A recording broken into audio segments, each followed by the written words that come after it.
इनमें से ऐसे कौन सा हुआ? तो इलेक्ट्रोफिल, अगर ये इलेक्ट्रोफाइल अटैक करेगा तो इसको क्या होना चाहिए? Electron rich. अब जितने भी प्लस एम वाले ग्रुप के हैं वो इलेक्ट्रॉन डोनेट करके रिंग में और इलेक्ट्रॉन का सप्लाई कर रहे हैं, ये प्लस आई से कर रहा है। लेकिन पहला ही ग्रुप ऐसा था NO2 जो इलेक्ट्रॉन विड्रॉ कर रहा है, तो इलेक्ट्रॉन को यहां से क्या करेगा? विड्रॉ करेगा, खींचेगा, यहाँ पे इलेक्ट्रॉन की कमी आ जाएगी और इलेक्ट्रॉन की कमी होगी तो ब्रोमिनेशन में आप ब्रोमीन के इलेक्ट्रोफाइल से अटैक कराते, इस पे भी कमी रहेगी, इस पे भी कमी रहेगी, तो ये कैसे जुड़ेगा इससे आगे? ठीक है। In electrophilic substitution reaction, nitrobenzene is ortho-directing, meta-directing, para-directing and not reactive and does not undergo any substitution. Meta direct है ना? क्यों ऐसा करेगा? ये मेटा डायरेक्टिंग क्यों आएगा? क्योंकि इलेक्ट्रॉन विड्रॉ करता है। तो किस जगह पे कमी होती नजर आएगी आपको? ऑर्थो और पैरा पोजीशन पे, क्योंकि यहां से चली जाएगी, तब एज कंपेयर कहां पे ज्यादा चार्ज दिखाई देगा? मेटा पोजीशन में। तो इसलिए इसके प्रोडक्ट मेटा आ जाएंगे। ये भी हो गया था। अब इसके बाद आ रही थी which of the following alkyl halide will react according to SN1 mechanism. तो SN1 में हम लोगों ने क्या पढ़ा? नाम SN1 है, होती दो स्टेप में है। पहला स्टेप क्या होता है? स्लोअर होता है। दूसरा स्टेप कैसा है? फास्ट है। ठीक है, तो पहले में क्या बनता है? कार्बोकैटायन बनता है। कार्बोकैटायन का रीअरेंजमेंट होता है। ऑर्डर की बात करें, 3 degree alkyl halide more reactive than secondary than primary for SN1। तो अब हमें चेक करना है कि SN1 किस में फास्टर होगी। तो अगर हमें सर टर्सरी टाइप का, सेकेंडरी टाइप का मिल जाए तो प्राइमरी और सेकेंडरी से टर्सरी ज्यादा फास्टर होगा। तो आपको एक ऐसा ढूंढना है जो आपका टर्सरी टाइप का बने।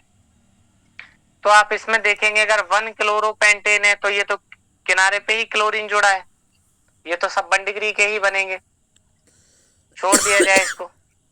अगला है न्यूपेंटाइल। तो न्यूपेंटाइल कैसे बनता है? एक कार्बन पे 3 बार आपने CH3 जोड़ दिया, ये न्यूपेंटेन बन गया।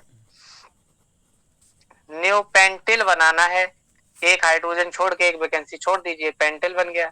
न्यूपेंटिल क्लोराइड ये हो गया। तो जिससे क्लोरीन जुड़ा है वो किस डिग्री का है? 1 डिग्री का। ये भले ही आगे कुछ भी बना रहे, तो ये भी आंसर नहीं होगा, है ना? ये भी नहीं है। अब आती है 2 क्लोरोपेंटेन और 2 मिथाइल 2 क्लोरोपेंटेन। तो 1 2 3 4 5 कार्बन की चेन में दूसरी पोजीशन पर CH3, दूसरी पोजीशन पर Cl लगाया, यहाँ आपने CH3, यहाँ CH2, यहाँ CH2, यहाँ CH3। अगर यहाँ से Cl हटता है तो 3 डिग्री का बनता हुआ नजर आएगा।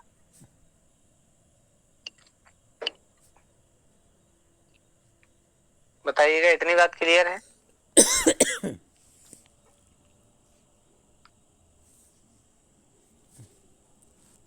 तो इसमें 3 डिग्री कौन सा बनना है? सेकंड वाला आपका। तो SN1 फास्टर किस में होगी? जो टर्सरी वाला आपका बनेगा कार्बोकेटाइन इसके अंदर। Good evening, good evening, good evening sir.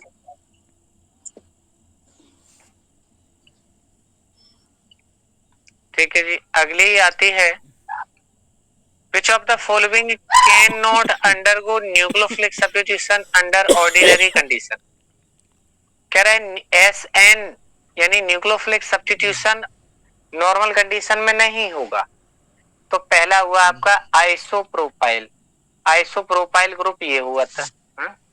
2 बार CH3 सिंगल से आइसोप्रोपाइल क्लोराइड। अगला कह रहा है टर्सरी ब्यूटाइल। एक कार्बन पे 3 बार आपने CH3 जोड़ दिया और इस टर्सरी ब्यूटाइल पे आपने क्लोराइड जोड़ दिया। और अगला लिख रहे हैं क्लोरोबेंजीन, तो बेंजीन की रिंग बनाई, उस पे Cl जोड़ दिया। तो आपको इन तीनों में से ये बताना है किसमें न्यूक्लियोफिलिक सब्स्टिट्यूशन नॉर्मल कंडीशन में नहीं होगा।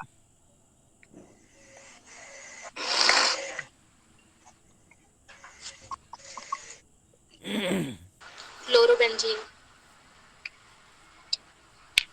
ठीक है, रीजन भी बताइएगा, बाकी के लोग बताएं। आंसर सही है आपका। क्यों क्लोरोबेंजीन होगा? अच्छा हाँ सर यही है इलेक्ट्रोबेंजीन। क्यों ऐसा क्यों? का तो बेंजीनियम आयन बनेगा जो कि स्टेबल नहीं है, क्योंकि एरोमेटिसिटी डिस्टर्ब होगी उसकी। जी। और अगर ये इलेक्ट्रॉन देता भी है तो यहाँ पे पार्शियल डबल बॉन्ड करेक्टर आ जाएगा। दो बात है, हटेगा तो प्लस बनेगा, और अपने ये लॉन पेयर अगर प्लस है, हम इसका कंसीडर भी कर लें तो इनके बीच में पार्शियल डबल बॉन्ड करेक्टर आ जाएगा, जबकि हमें तो तोड़ना है वहां पे, और ये फिर हट जाएगा। चलिए, इसलिए क्या हुआ, क्लोरोबेंजीन जो है इसका आंसर हो जाएगा, जिसमें नॉर्मल कंडीशंस में न्यूक्लियोफिलिक सब्स्टिट्यूशन नहीं होता। Which of the following compound will undergo electrophilic substitution more rapidly than benzene? Benzene के कंपैरिजन में इलेक्ट्रोफिलिक सब्स्टिट्यूशन आसानी से हो जाए। तो पहला क्या हुआ, बेंजोइक एसिड। दूसरा क्या हुआ, फिनॉल। तीसरा बेंजीन की रिंग पे एल्डिहाइड CHO। चौथा नाइट्रोबेंजीन। तो बेंजीन के कंपेयर में किसमें इलेक्ट्रोफिलिक सब्स्टिट्यूशन आसानी से हो जाएगा? इलेक्ट्रोफाइल क्या है, E पॉजिटिव। ये आपको जोड़ना है किसी भी रिंग में और वहां से H हटानी है। अगर आपको इलेक्ट्रोफाइल अगर जोड़ना है तो ये कैसा है, इलेक्ट्रॉन डेफिशिएंट वाला। जब आपको जोड़ना है तो वो कैसा होना चाहिए, इलेक्ट्रॉन रिच वाला। तो इनमें से कौन सी रिंग ऐसी है जो इलेक्ट्रॉन रिच है? वो ही आंसर मिल जाएगा। नहीं सर, ये तो इलेक्ट्रॉन विड्रॉइंग ग्रुप है, ये खींचता है, ये तो खींच के रिंग को कम कर देगा। ये OH वाला ही होगा। यस, OH वाला ही है आंसर। CHO जो लगा होगा उसमें एल्डिहाइड का C डबल बॉन्ड हो, ये खींच रहा है ऊपर की तरफ। यही चीज C डबल OH में भी CO खींच रहा है, केवल यही एक बचा है जो प्लस M से इलेक्ट्रॉन डोनेट कर रहा है। तो इलेक्ट्रॉन रिच जहां पे बनेगी वो वाली रिंग। अच्छा, नेचर भी देख लिया करिए, जैसे NO2 खींचने वाला है, C double OH electron withdrawing group है, CHO इलेक्ट्रॉन विड्रॉइंग ग्रुप है। तो चारों में से एक ऐसा है जिसका नेचर 3 से डिफरेंट है, तो वो अकेला ही है, तो वही चिपके बैठा है, वही आंसर है।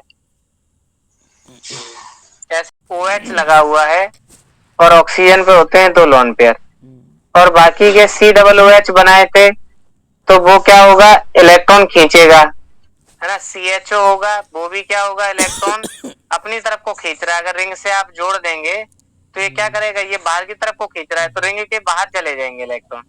यही चीज नाइट्रो में भी हुई।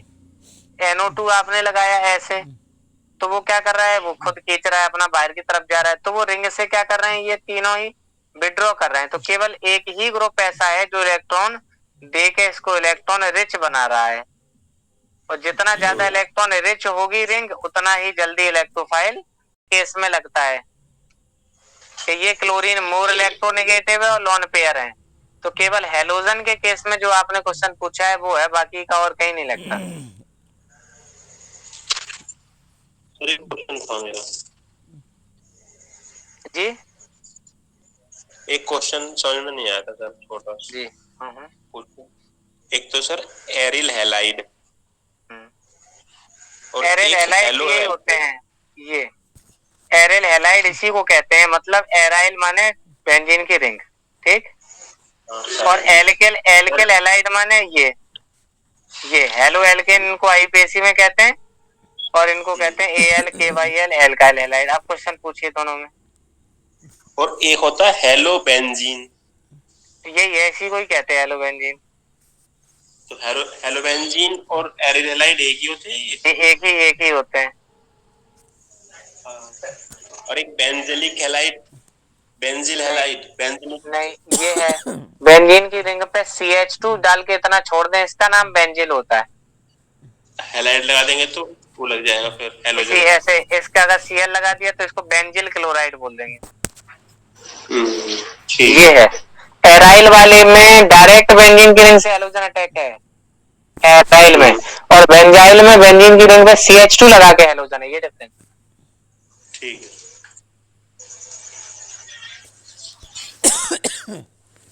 Which of the following reagent is used in the nucleophilic addition? जो न्यूक्लियोफाइल है वो ऐड करे जाके, तो कौन सा है? चलिए तोड़ते हैं। पहला HCN है, अगर तोड़ेगा तो H पॉजिटिव Cl नेगेटिव बनेगा। HNO3 को अगर तोड़ेंगे तो क्या बनेगा? OH नेगेटिव बनेगा प्लस NO2 पे प्लस बनेगा। H2SO4 को तोड़ेंगे तो बताया था OH नेगेटिव अलग होगा और SO3H बनेगा प्लस का। KOH की बात करें तो K पॉजिटिव OH नेगेटिव आएगा। ये बन गए सब। कौन सा ऐसा है जो न्यूक्लियोफिलिक एडिशन में जाता है? कौन सा ऐड करेगा जाके? तो ये आप जानते हैं SN में जाता है, न्यूक्लियोफिलिक सब्स्टिट्यूशन में जाता है। ये दोनों प्लस वाले हैं, ये इलेक्ट्रोफिलिक सब्स्टिट्यूशन में जाते हैं ऐसी में। अब जो साइनाइड वाला है, यही वाला ग्रुप क्या होता है जाके? ऐड होता है जाके। कैसे? जैसे आपके पास कीटोन हुआ, C डबल बॉन्ड हो, तो कीटोन में बॉन्ड कैसे टूटता है? कार्बन पे प्लस, ऑक्सीजन पे माइनस। और साइनाइड का जो नेगेटिव है इसी प्लस वाले कार्बन पे आके अटैक कर देता है आके, तो क्या बनता है? इसी पे जब साइनाइड जुड़ जाता है, इसी पे O माइनस जुड़ जाता है, ऐसे डबल टूट के सिंगल हो जाता है, O पे माइनस हो जाएगा, C पे CN हो जाएगा। इसी कंपाउंड को साइनोहाइड्रिन कहा जाता है। तो बस इसमें रीजेंट पूछा था कि एडिशन में कौन जाएगा, तो आपने ये तो जान ली दोनों इलेक्ट्रोफिलिक सब्स्टिट्यूशन में जा रहे हैं, इलेक्ट्रोफिलिक सब्स्टिट्यूशन में जा रहे हैं, तीसरा न्यूक्लियोफिलिक सब्स्टिट्यूशन में जा रहा है। केवल पहला ही बच रहा है जो न्यूक्लियोफाइल है, और न्यूक्लियोफाइल के बाद ऐड होगा जाके। ये सब्स्टिट्यूट नहीं करता है, ये ऐड होता है जाके।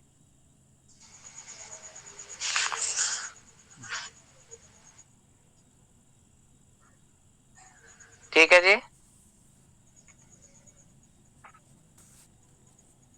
Bond OH plus OH negative, OH attack करता था, X बाहर निकलता था, ROH।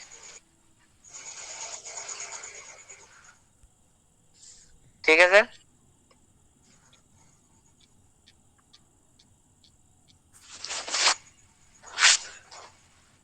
इतनी बात क्लियर हुई?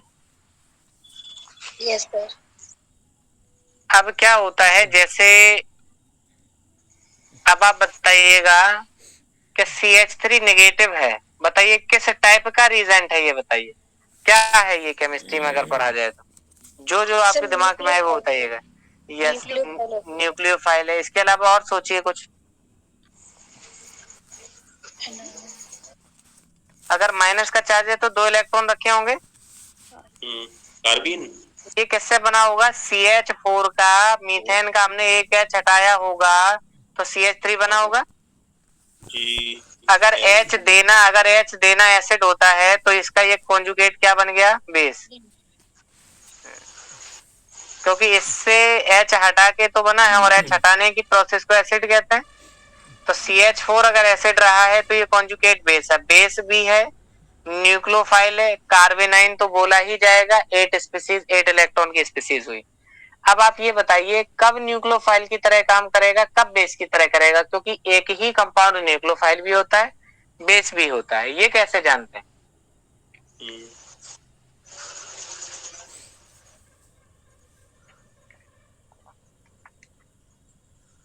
तो लॉजिक नहीं, अगर समझ में आए तो ठीक है, नहीं हम फिर हम बताएं। से बता दीजिए आप।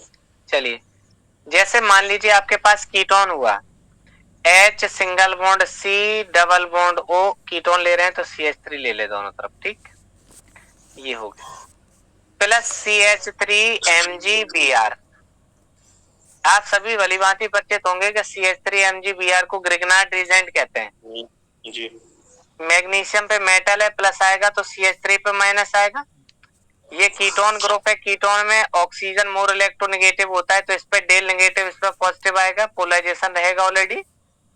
अब आप बताइएगा ये किसकी तरह वेव करेगा? CH3। अगर ये न्यूक्लियोफाइल की तरह वेव करेगा तो ये इलेक्ट्रोफिलिक सेंटर ढूंढेगा अटैक करने के लिए। अब ऐसे ही दूसरा एग्जांपल समझिए कि अपने पास R single bond O single bond H alcohol है, और इसकी हमने ग्रिग्नार्ड रीजेंट से रिएक्शन करा दी,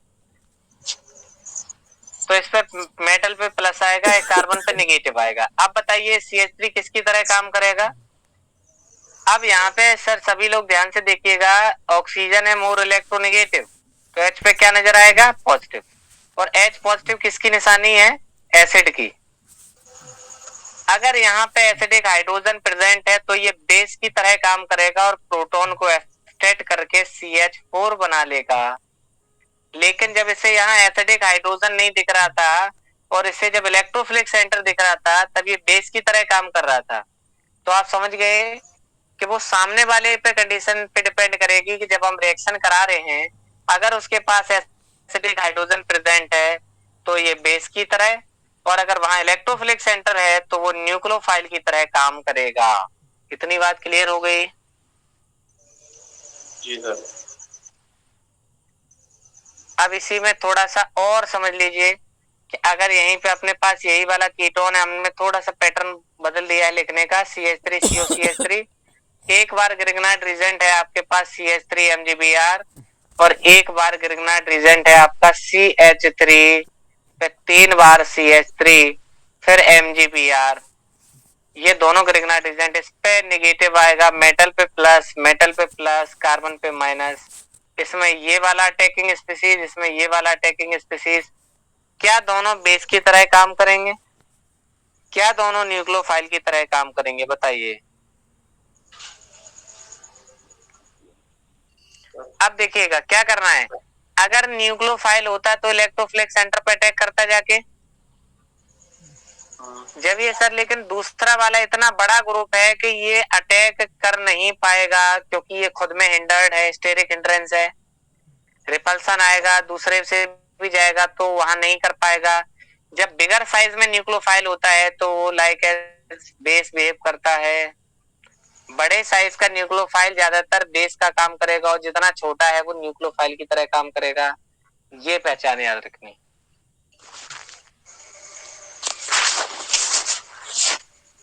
कुछ आइडिया लगा क्या कह रहे हैं?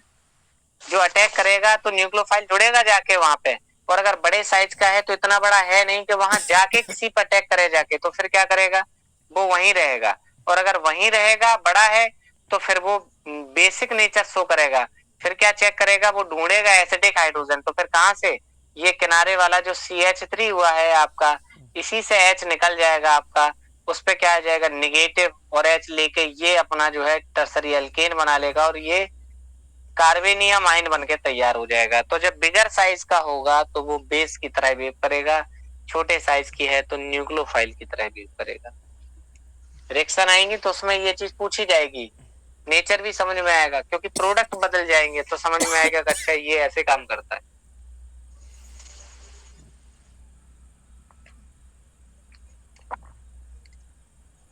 चलिएगा आगे आते हैं। आपको इसमें पता चल गया न्यूक्लियोफिलिक एडिशन, एडिशन में कौन जा रहा है? साइनाइड जा रहा है। Rearrangement takes place in this process. 1 2 3 4, किसमें रीअरेंजमेंट पॉसिबल है?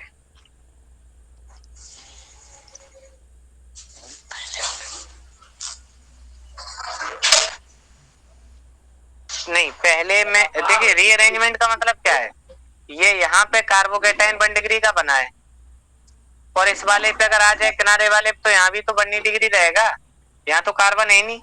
इसमें कार्बन बीच वाला 2 डिग्री का जरूर है, किनारे वाला 1 डिग्री का है, तो 1 डिग्री से रीअरेंज होकर 2 डिग्री देखो बन गया। अभी 1 डिग्री पे था, 2 डिग्री का हो गया, इसका मतलब दूसरा वाला सही है, पहला नहीं होगा। तीसरा वाला चेक करते हैं, क्या ये रीअरेंजमेंट होने के लिए है पॉसिबिलिटी? और कार्बन ही नहीं है तो रीअरेंज होगा क्या? अगले वाले में भी माइनस था, इलेक्ट्रॉन लेके ये हो गया। तो रीअरेंजमेंट का मतलब क्या है? खुद को व्यवस्थित कर रहा है, 1 से 2 में, 2 से 3 में अपने स्टेबिलिटी की ओर मूव करेगा, ये है रीअरेंजमेंट। तो पहला आंसर नहीं है, ठीक है, आंसर दूसरा है। समझ गए रीअरेंजमेंट में क्या होगा? रीअरेंजमेंट में अपने आप को व्यवस्थित करके स्टेबल बनाएगा। यहाँ डायरेक्ट ये 1 डिग्री का था और यहाँ पे सेकेंडरी में चेंज हो गया, ये रीअरेंजमेंट हुआ है। बाकी का तो यहाँ से H हटा है, एलिमिनेशन चल रहा है, एल्कीन बन गई। यहाँ फ्री रेडिकल था, कॉम्बिनेशन हो गया, एल्केन बन गई, ऐसे चल रहा है। ठीक है, बात आई है समझ में सबको?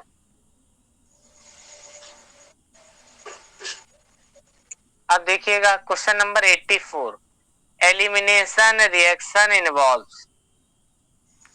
बताइए एलिमिनेशन रिएक्शन में क्या होता है?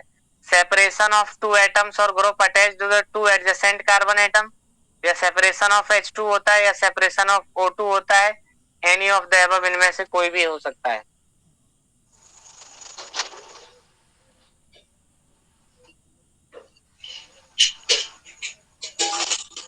एलिमिनेशन बताइएगा।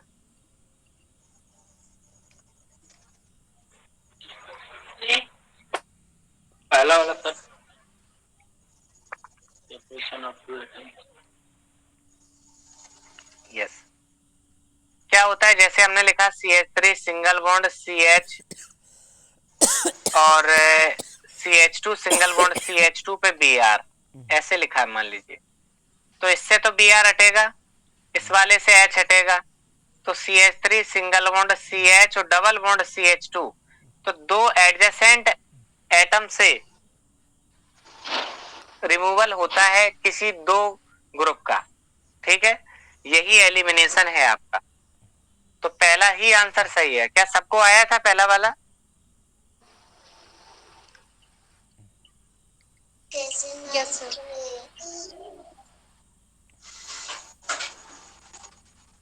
Nucleophilic substitution reaction of 2-chloropropane is completed either SN1 or SN2 mechanism depends on। बताइएगा कि 2-chloropropane हम लिख रहे हैं, CH3 सिंगल बॉन्ड CH पे नीचे Cl है और आगे CH3 है, 2-chloropropane बन गया। ये कंप्लीट होगा SN1 से या SN2 से, ये किस बात पे डिपेंड करेगा? कंसंट्रेशन ऑफ न्यूक्लियोफाइल पे, कंसंट्रेशन ऑफ हेलोएल्केन पे, या दोनों पे, या नेचर ऑफ मीडियम पे?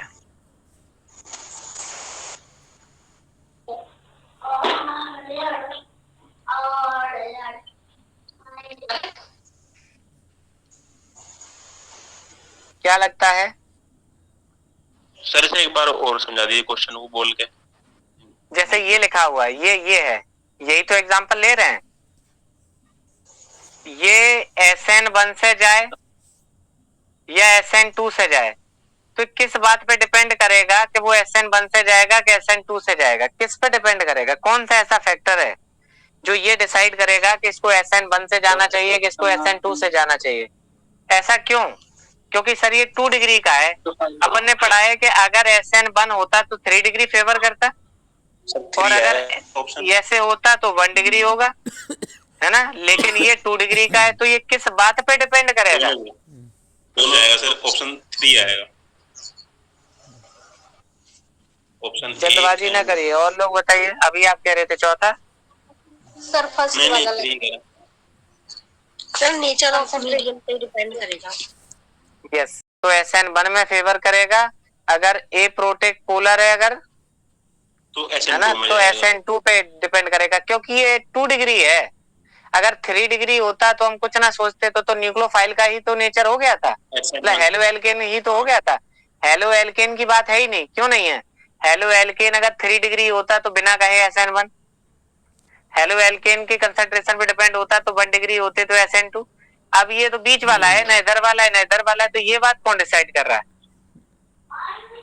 ये बात तो मीडियम पे डिपेंड करेगी कि अगर पोलर है तो SN1 पे जाएगी और अगर नॉन पोलर है तो SN2 पे जाएगी। तो क्वेश्चन ऐसा आता है।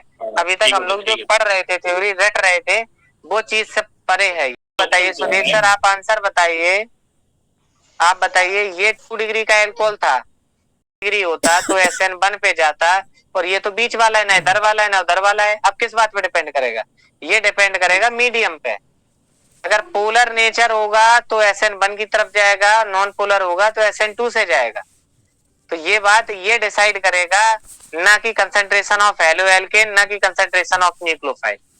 हेलो एल्केन की मतलब क्या? हेलो एल्केन तो आपको दे ही रखा है, ये है आपके सामने, उसका कमी ज्यादा करने से क्या फर्क पड़ रहा है भाई? हमें तो 1 डिग्री 2 डिग्री 3 डिग्री देखना है। आप ये कहें कि अभी हमने 100 ml लिया था, हमने 200 ml ले लिया, क्या इसका नेचर बदल जाएगा? नहीं, ये तो 2 डिग्री का 2 डिग्री ही रहेगा।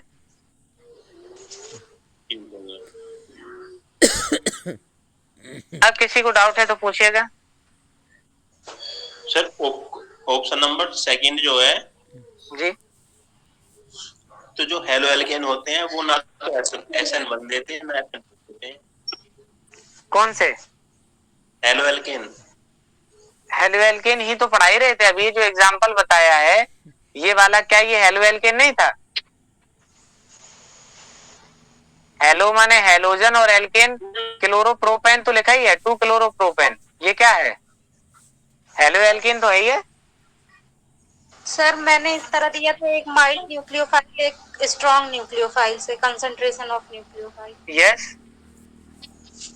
SN1 माइल्ड न्यूक्लियोफाइल से जाएगा और SN2 स्ट्रॉन्ग न्यूक्लियोफाइल से। लेकिन किस पे? 3 डिग्री में और 1 डिग्री में, है ना? ये वाला नेचर है कि अगर 3 डिग्री भी हो और वहां पे अगर हम न्यूक्लियोफाइल का नेचर कर दें तो SN1 छोड़ के SN2 पे चली जाएगी। लेकिन यहाँ इन दोनों की बात हो ही नहीं रही, बात तो स्पेशली उसने खुद नाम दे के कंपाउंड पूछा है कि 2 क्लोरोप्रोपेन माने 2 डिग्री बनाना है, इस पे कंडीशन बताओ। अगर हम मान लें थोड़ी देर के लिए कि न्यूक्लियोफाइल की कंसंट्रेशन पे डिपेंड कर रहा है इस पे, तो फिर दूसरा क्या हेलो एल्केन की कंसंट्रेशन पे भी करेगा क्या?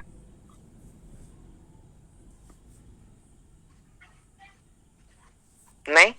तब फिर इस पे नहीं आ रही कोई कंडीशन, फिर ये दोनों कैसे सही हो सकते हैं? ये रीजन था। ठीक है सर, और ये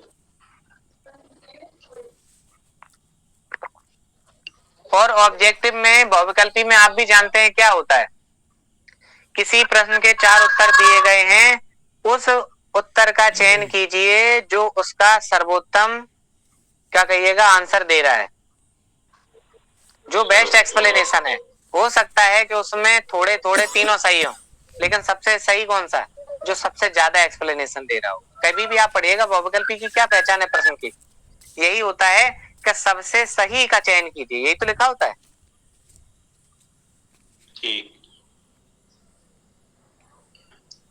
अब बात ये थी कि अगर हम ये सही मान लेते तो दूसरा सही नहीं है, दूसरा सही नहीं होगा तो दोनों ही सही नहीं होंगे, इसलिए फिर तो मीडियम का ही नेचर है जो साफ साफ बता रहा है।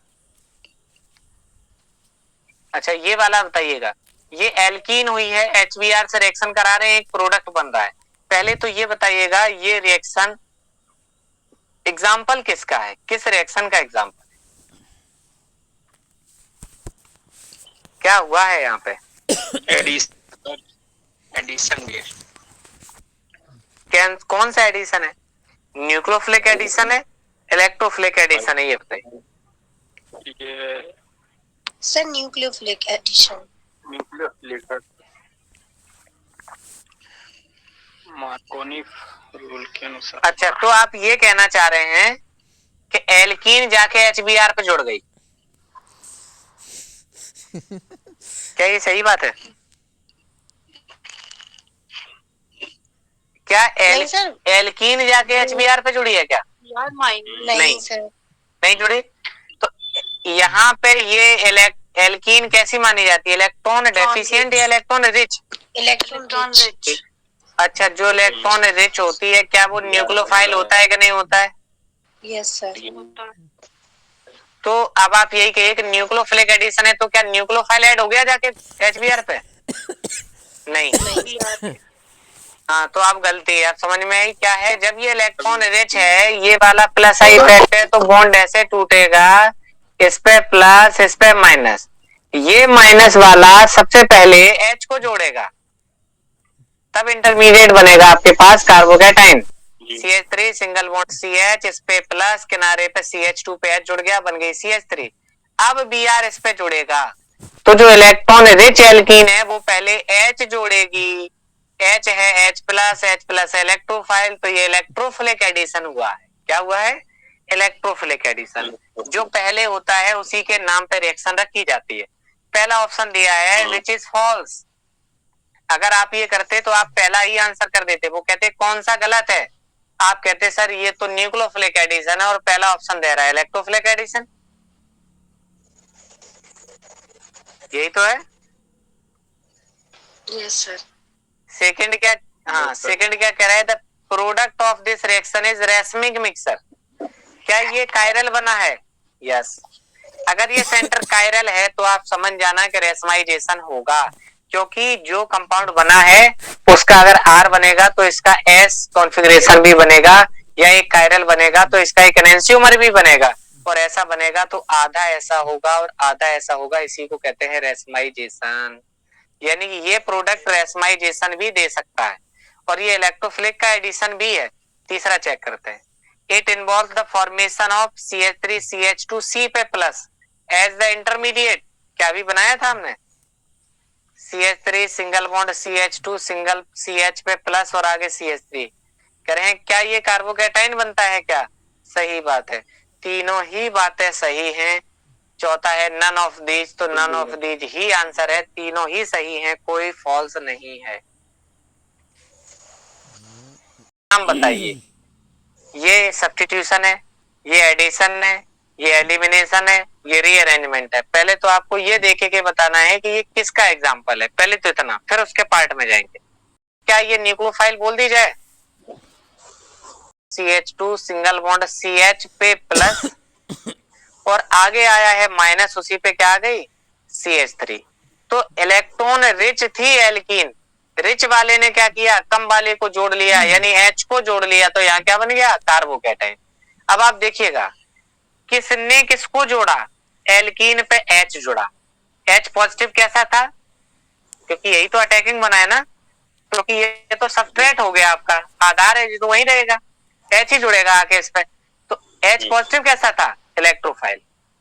यही इलेक्ट्रोफाइल ऐड हो गया एल्कीन पे, तो क्या बोलेंगे सर? Electrophilic addition. पहली रिएक्शन क्या है? Electrophilic addition. जब कार्बोकैटायन ये बनकर तैयार हो गया, अब Br नेगेटिव इस कार्बोकैटायन पर अटैक करेगा और नीचे बना हुआ देखिए प्रोडक्ट ये बनके तैयार हो। क्वेश्चन पूछ लिया तो गलत हो जाएगा, क्योंकि मार्कोनिकॉफ तो हमने रट लिया कि नेगेटिव पार्ट उस पे जाएगा जिस पे हाइड्रोजन कम होंगे, हमने जोड़ दी Br पे। अभी आपने जैसे कह दिया था, जुड़ा क्या? आपके दिमाग में आ रही कि न्यूक्लियोफाइल ऐड हो रहा है, जाके आपने कह दिया न्यूक्लियोफिलिक एडिशन, जबकि एग्जांपल क्या था? Electrophilic addition. तो केवल हमें लग रहा है कि केवल एक कॉन्सेप्ट पढ़ के मतलब का देख के पता चल गया कि मार्कोनिकॉफ के अकॉर्डिंग हो रहा है, लेकिन मैकेनिज्म कैसे जा रही, मतलब एक्चुअल में क्या हुआ होगा, पहले क्या हुआ होगा, वो चीज हमें समझनी पड़ेगी कि एल्कीन है, इलेक्ट्रॉन रिच है, ज्यादा वाला कम वाले पे जुड़ेगा जाके, जब H जुड़ जाएगा तो कार्बोकैटायन बनेगा, अब Br नेगेटिव उस पर अटैक करेगा, तब ये बनेगा। इनने तो एक सेकंड में बना के दिखा दिया कि बोले ये अटैक करता है और ये बन जाता है, ठीक है बन गया। तो जो चीज दिख रही है एक्चुअल में क्या ऐसे ही होगी क्या? एक सेकंड में हो गई होगी? नहीं, उसने स्टेप्स फॉलो किए होंगे, और वो स्टेप ये थे। सर ये जो सेकंड पॉइंट है इसे बता देने के बाद रेसमिक मिक्सचर। यस, ये क्या बना है? ये वाला सेंटर क्या कायरल बना है क्या? चेक करिए। हाँ, अगर कायरल बना है तो या तो ये डी फॉर्म होगा या एल फॉर्म होगा। अच्छा। अब ये जब जुड़ेगा तो ये आप कंफर्म कैसे कह सकते हैं कि इथाइल वाला पार्ट इधर ही रहेगा या इथाइल वाला पार्ट इधर रहेगा? हमें तो नहीं पता जी। ये कैसे पता? इसका मतलब क्या? ये इसी को कहते हैं रेशमाइजेशन। हो सकता है कि डी वाला फॉर्म हो तो आधा ये क्या होगा? एल वाला, क्योंकि एक ही कंपाउंड है, या तो उसका मन है इधर जोड़े ग्रुप, उसका मन है चाहे इधर जोड़े, वो तो स्टीरियो है, हम जोड़े नहीं, स्पेस में कैसा जुड़ा होगा वो चीज हम कह रहे हैं। तो इसको कहते हैं रेशमिक मिक्सचर। तो क्या ये वाली बात समझ में आई? ये वाला क्वेश्चन सबका गलत था, ये पक्का मान लीजिए सबका गलत था, क्योंकि आपने सबसे पहले एक चीज तो पहचान ली कि एडिशन है, लेकिन एडिशन में गलती कर गए, कोई ये नहीं बता पाया कि इलेक्ट्रोफिलिक एडिशन। और यही अब आपने इसमें गलती की, अब आप समझ गए।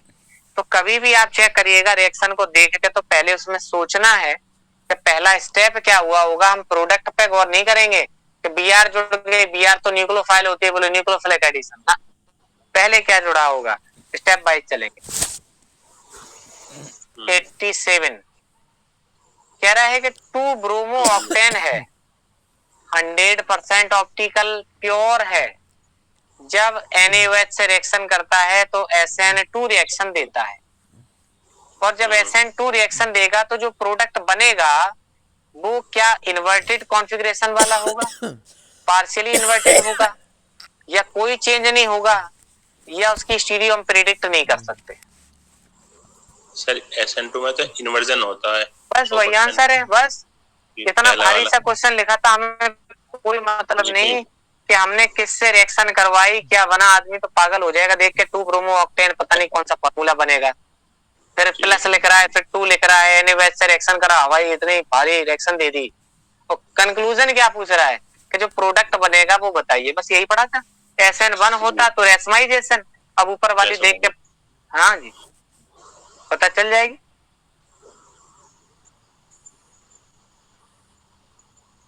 अब ये SN1 SN2 के क्वेश्चन देख रहे हैं आप, जो टेबल बनी थी क्वेश्चन उसी से हैं, लेकिन क्वेश्चन कैसे ड्रॉ किए जा रहे हैं ये देखो आप।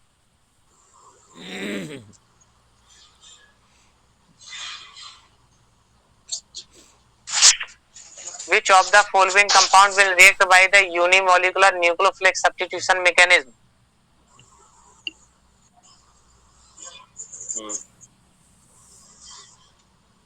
डी तो कर दो बाहर, तो डी बाहर हो जाएगा। तो सर इसका ऑप्शन ABC, डी तो इसमें आएगा नहीं सर जहां तक है।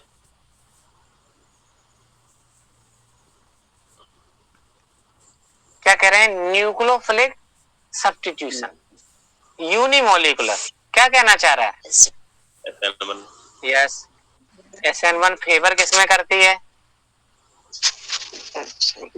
फिर सेकेंडरी में, फिर प्राइमरी। अब आपको क्या करना है? हैलाइड हटाना है, हैलाइड हटाना है, प्लस का बनाना है। ठीक है, आप हटाइएगा, ABCD सबके बनाइए।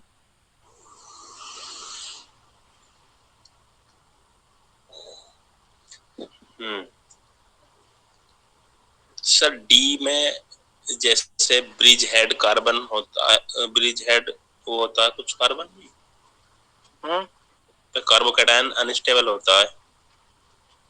यस, पहले तो आप बनाइए, कार्बोकैटायन बनाइए।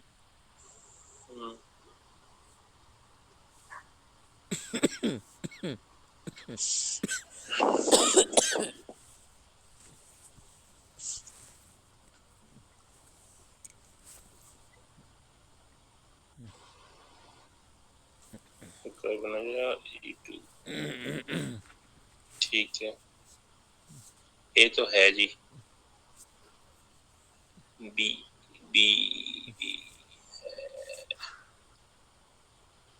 सी,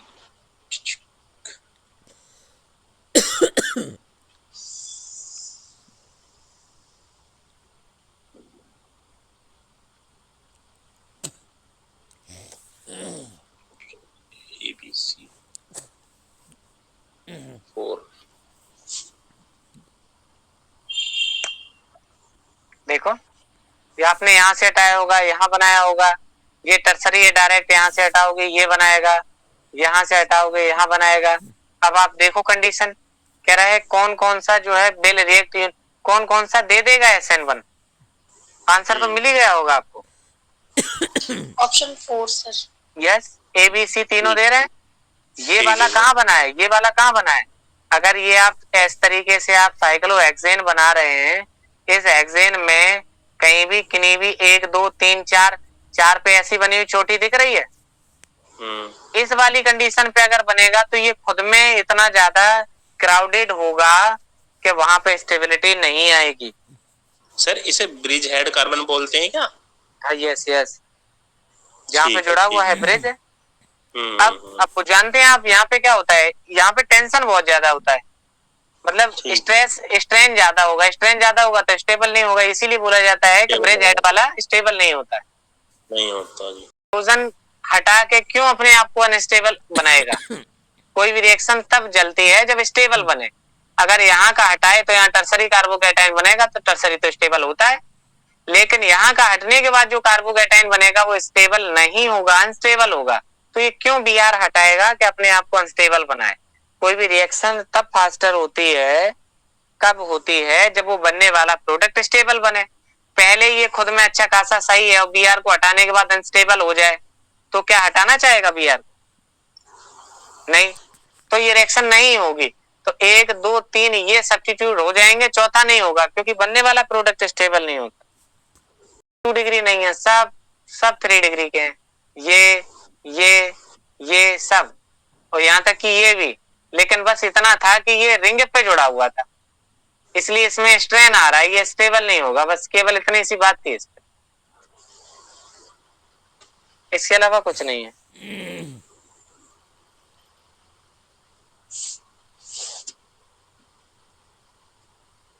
Select the instrument of select the under it procedure with complete inversion.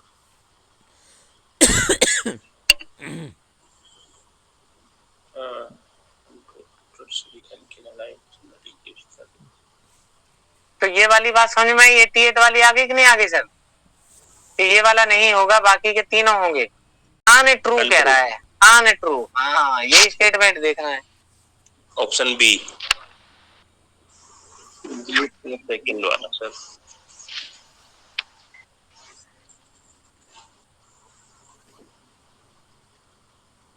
B option.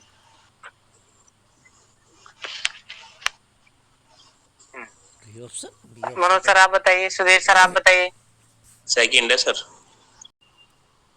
SN1 unimolecular, हाँ सर बाइमोलिकुलर होता है, सही ठीक है। लो मर गए, आप भी कह दिए, ये क्या कर रहे? SN1 में वन माने यूनिमोलिकुलर होता है। अच्छा, पर उसमें सर एक ठीक है, दिमाग भी कहीं का कहीं जाता है। नहीं, यही चीज रखनी है, पता क्या? जो चीज आप जैसे बच्चों को समझाते होंगे कि अगर आपने क्वेश्चन याद किया और किसी ने आके कह दी क्यों आंसर बी होगा क्या, तो लड़का कहने लगा नहीं सर बी नहीं होगा सी होगा, जबकि उसका आंसर सही था। तो वो चीज जो कॉन्फिडेंस लानी है, क्योंकि आपको पता है कि हम इतनी बार पढ़े कि SN, अभी आप ही ने बताया था कि SN2 वाला इन्वर्जन होता है, इससे जस्ट ऊपर वाला क्वेश्चन आया था कि नहीं आया था? आप ही ने बताया था कि SN2 में इन्वर्जन होता है। अभी आप कह रहे कि SN1 पूछा है तो इन्वर्जन आंसर यही आंसर होगा। आपने 3 सेकंड में ही आंसर दे दिया था क्वेश्चन पढ़ के, और फिर दोबारा में जब पूछा तो आपने आंसर गलत कर दिया। वो तो साफ साफ कह रहा है SN1 माने यूनिमोलिकुलर, सही बात है। SN1 में इन्वर्जन नहीं होता है, SN1 में रेसमाइजेशन होता है, रिटेंशन ऑफ कॉन्फ़िगरेशन होता है। इन्वर्जन तो SN2 के लिए होता है, लेकिन क्वेश्चन किसके लिए पूछ रहा है? SN1 के लिए पूछ रहा है। अगर आप क्वेश्चन सही नहीं पढ़ रहे तो आंसर तो सही आएगा ही नहीं आएगा, ये पक्की बात है। ठीक है, तो अगले पे चला जाए।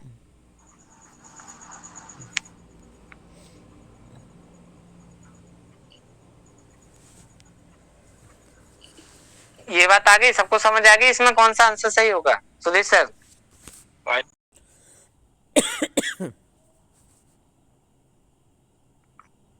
ये चीज जरूरी है कि किसके लिए?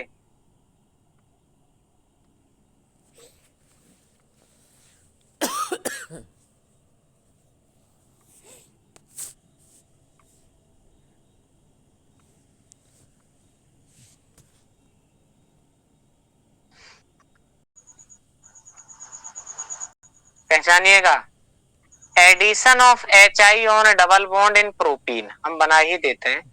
CH3 single bond CH double bond CH2 पे जब आप HI की रिएक्शन कराते हैं तो वो कह रहा है कि आइसोप्रोपाइल आयोडाइड बनता है, ये बनता है ना, मेजर प्रोडक्ट के रूप में। This is because of addition process through, क्योंकि एडिशन मोर स्टेबल कार्बेनियम के थ्रू जाता है, पहले कार्बेनियन यानी कार्बन नेगेटिव के थ्रू जाता है, मोर स्टेबल कार्बोकैटायन के थ्रू जाता है, या फ्री रेडिकल के थ्रू जाता है, या डिपेंड अपॉन रिएक्शन कंडीशन, किस बात पे डिपेंड करता है, यानी इससे ये वाला प्रोडक्ट बनने में क्या कंडीशन आती है बताइए? Sir carbocation. Carbocation option 2।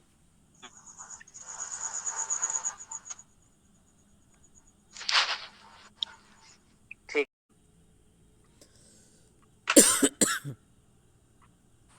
Sir free radical.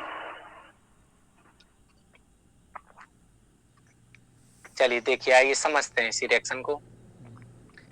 CH3 single bond CH double bond CH2, alkene का बॉन्ड ऐसे टूटेगा क्योंकि ये CH3 ग्रुप है तो ये पुश करेगा तो इस पे प्लस आएगा, इस पे माइनस आएगा।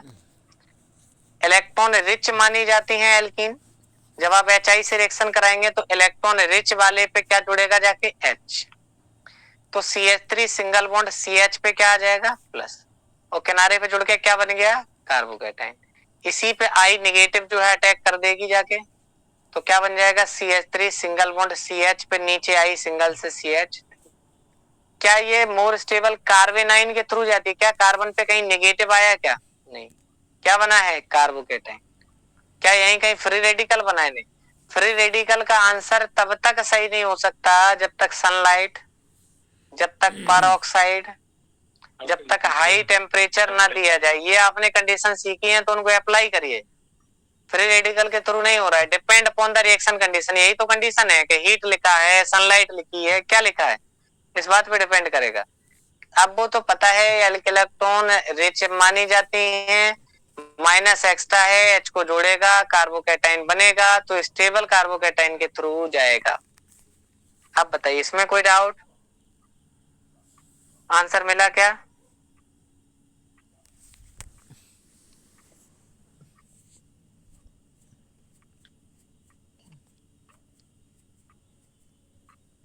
बताइए किसमें कोई डाउट आ रहा है क्या।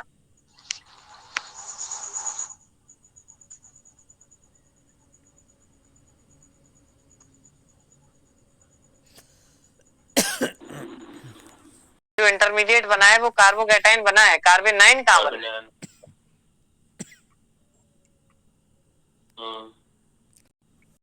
हाँ कुछ भी दो नाम होते हैं ना उसके, जिसके पीछे IUM तो प्लस, और अगर IUN तो माइनस, ये पहचान लेना बस।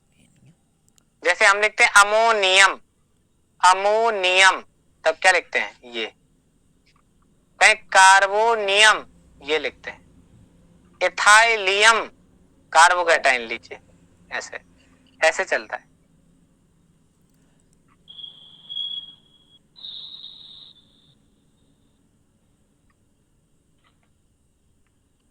ठीक है,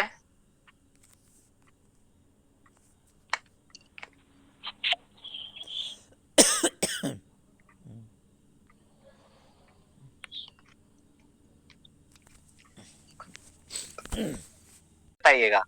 RCHO है, HCN से रिएक्शन करवाइए, साइनोहाइड्रिन बनना है। एडिशन का रिएक्शन है, सब्स्टिट्यूशन का रिएक्शन है, एडिशन का रिएक्शन है, सब्स्टिट्यूशन का रिएक्शन।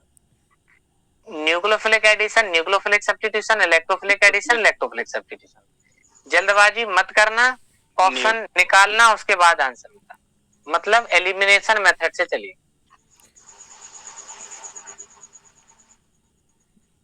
साइनोहाइड्रिन, पहले तो उसने ये फंसाने के लिए दे ही दिया है, लेकिन फिर भी हम बता दें कि अगर इसमें ये बनता तो आपसे ये कहता कि ये वाला ये बनेगा, ये बनेगा, इसी को साइनोहाइड्रिन कहते हैं। चलिए ये इसका जो प्रोडक्ट बनेगा, इसका जो प्रोडक्ट बनेगा वो ये होगा।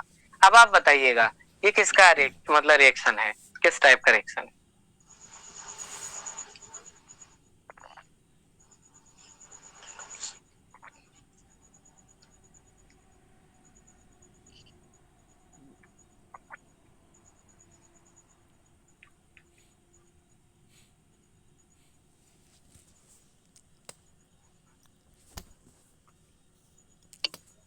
ऑप्शन ए रीजन है सर इलेक्ट्रोफिलिक, प्रोफिलिक। सर न्यूक्लियोफिलिक सब्स्टिट्यूशन है।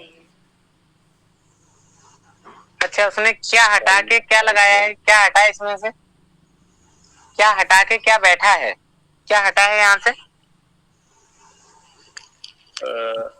तो क्या हटा है, क्या जोड़ दिया उसने हटा के, कुछ हटा के कुछ जोड़ा है क्या। नहीं सर एडिशन होगी क्योंकि इसमें डबल बॉन्ड हाँ हाँ बता रहे, तो अब यही चीज देखा करो, क्या किसी ने एक को हटा के क्या दूसरा बैठा है क्या। नीचे वाला देखो जरा, Br नेगेटिव था, Ra था, Rb बन गया, A बाहर चला गया, साफ साफ दिख रहा है सब्स्टिट्यूशन है। जी सर, सब्स्टिट्यूशन सब्स्टिट्यूशन सब्स्टिट्यूशन सब्स्टिट्यूशन। अब उसी में पूछ रहा है यूनिमोलिकुलर है बाईमोलिकुलर है, इलेक्ट्रोफिलिक है कि न्यूक्लियोफिलिक है। अब क्वेश्चन में मजा आया, ऐसे पूछ रहे हैं। सर है तो ये यूनिमोनिक यूनिमोलिक नहीं नहीं, पहले ये बताइए, ये वाला बताइए। तो यहाँ पक्की बात है कि CN नेगेटिव जुड़ रहा है कि नहीं जुड़ रहा है? यस। तो ये क्या है? न्यूक्लियोफाइल। तो इलेक्ट्रोफाइल वाले तो दोनों आंसर हटा ही दीजिए। और कुछ हटा के किसी को बाहर निकाल के खुद बैठ रहा है क्या? नहीं, वो तो जुड़ रहा है, एडिशन हो गया बस। इसमें सर पहले CN जुड़ेगा ना? यस। अब देखो कैसे रहा होगा, R single bond C single bond H double bond O, RCHO हो गया प्लस HCN। अब क्यों हुआ ऐसा? इस पे प्लस, इस पे माइनस, इस पे प्लस, इस पे माइनस। ये वाला कार्बन कैसा? इलेक्ट्रॉन डेफिशिएंट है, इलेक्ट्रॉन कमी वाला है, तो इलेक्ट्रॉन अधिकता वाला अटैक करेगा, इसलिए न्यूक्लियोफाइल अटैक करने वाला है, इसलिए न्यूक्लियोफाइल के नाम से रिएक्शन दी गई। ऐसे है।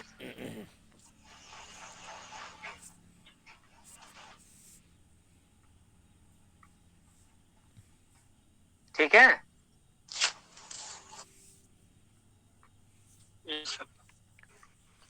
हाँ ये बताइए 93 बताइए। ये वाला तो एडिशन हो गया, ये तो एडिशन हो गया, ये वाला सब्स्टिट्यूशन है।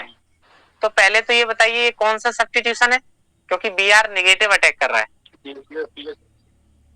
न्यूक्लियोफिलिक है। यस यस, न्यूक्लियोफिलिक है। तो इलेक्ट्रोफाइल वाले तो आंसर काट ही दिए। Unimolecular nucleophilic substitution. अच्छा ये कैसे जाना आपने कि यूनिमोलिकुलर होगी? SN1 की क्या क्या कंडीशन होती हैं आप बताना जरा। कि 3 डिग्री होना चाहिए 3 डिग्री और SN2 के लिए 1 डिग्री होना चाहिए। तो यहाँ जो R लिखा है क्या 3 डिग्री है क्या? तो 1 क्यों मान लिया? क्योंकि इसके अलावा ना वो पोलर लिख रहा है, ना वो नॉन पोलर लिख रहा है, ना हाँ कुछ लिख रहा है। तो ये SN2 ही लिखी होगी, क्योंकि इसने यहाँ 1 डिग्री दिया है, कुछ दिया नहीं है। अच्छा दूसरी पहचान क्या है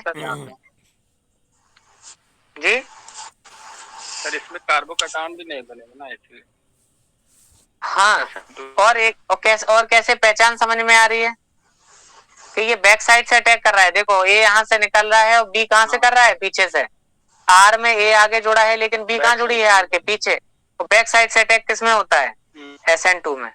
अब इसी में बाल में खाल निकालना, इसी को कहते हैं। ये है रिएक्शन का मजा, ये है लेवल।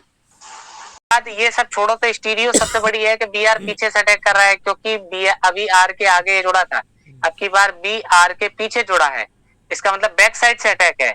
इन्वर्जन हुआ है, उल्टा बना है, R A की जगह क्या बन गया? B R बन गया, जबकि R B बनना चाहिए था। क्या जा रहा है? SN2। ये कॉलम जो लिखा था कल हमने, जो हम रट रहे थे, हम आपसे कह रहे थे 3 बार पढ़िए इसको। SN1 है होती 2 स्टेप में, SN1 है होती 2 स्टेप में, ये वही चीज है, बार बार कह के। बैक साइड से अटैक कर सकते हो, उसको अप्लाई करिए, क्योंकि यहाँ डायरेक्ट B बैक से अटैक कर रहा है, B पीछे की तरफ जुड़ा है, यही एप्लीकेशन है उसका, यही बता रहा है कि SN2 है।